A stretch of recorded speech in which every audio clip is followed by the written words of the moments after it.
اور ابھی آپ کو تازہ ترین اپڈیٹ دیں گے کراچی سے، جہاں پر ایک اور افسوسناک واقعہ پیش آیا ہے۔ ملیر میں بتایا جا رہا ہے، علیم آباد کا یہ علاقہ ہے جہاں پر ایک سیاسی جماعت کے 2 کیمپس کو آگ لگا دی گئی ہے۔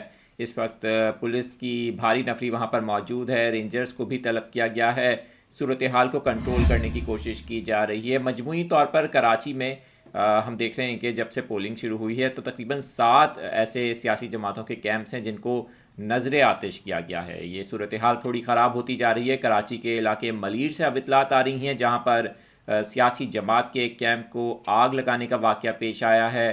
اس وقت وہاں پر پولنگ کا عمل بھی متاثر ہوا ہے۔ اس سے قبل بن قاسم کے علاقے سے اطلاعات ملی تھی، وہاں پر 2 سیاسی جماعتوں کے درمیان تصادم ہوا تھا۔